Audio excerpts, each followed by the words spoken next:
दोस्तों अस्सलाम वालेकुम। दोस्तों पिछले दिनों मैं एक जगह से गुजर रहा था तो मुझे रास्ते में एक ओल्ड एज होम नजर आया। कुछ देर के लिए मैं वहां रुक गया। कुछ देर रुकने के बाद मैंने देखा कि कुछ बुजुर्ग लोग जो है ना वो अंदर बाहर आ जा रहे हैं। मैं सारी यकीन जानिए मैं सारी बात समझ गया। आज मैं उन माँ बाप से मुखातब हूँ जो अपने बच्चों के बारे में सोचते हैं, उन्हें पढ़ा लिखा कर एक बड़ा आदमी बनाते हैं। आज मैं उन माँ बाप से सिर्फ इतना कहूँगा, अपनी औलाद को सिर्फ पढ़ाने और बड़ा आदमी बनाने की फिक्र मत करें। ओल्ड एज होम जाकर देखें, उन बुजुर्गों को जाकर देखें जिसने अपनी औलाद के लिए दिन रात एक करके उनको पढ़ाया लिखाया। आज उनके माँ बाप किस हालत में हैं।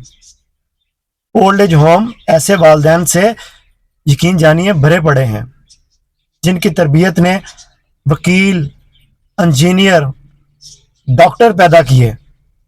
आज वो माँ बाप ओल्ड एज होम में अपनी जिंदगी गुजार रहे हैं। मैं माँ बाप से सिर्फ इतना कहूँगा, अपने बच्चों को जो है ना मोहब्बत और हमदर्दी का सबक सिखाएं, एहतराम, एसार, मेहरबानी और वफादारी का दर्स दें। मेरे ख्याल में मुझे कुछ कहने की ज़रूरत नहीं है। सोशल मीडिया का दौर है, समझाने की ज़रूरत नहीं है, दिखाने की ज़रूरत नहीं है। बहुत सारी चीज़ें आप सबके सामने हैं। बस इतना कहूँगा, नौजवान नस्ल में शऊर और एहसास पैदा करने की अशद ज़रूरत है।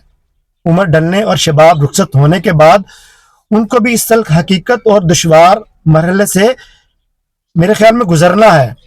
इसलिए वो अपने बूढ़ों और बुजुर्गों की खिदमत और अतात करें, उनके साथ हमदर्दी और मोहब्बत और ताल्लुक़ का ऐसा नमूना पेश करें जिससे खुशगवार फिजा कायम हो और आने वाली नस्ल जहनी फिक्री तौर पर अपने बूढ़ों की खिदमत के लिए खुशदिली से आमादा रहे। हमें यह नहीं भूलना चाहिए कि दुनिया मकाफात अमल है, जो बोएंगे वही काटेंगे। देखने और सुनने वालों का बहुत शुक्रिया।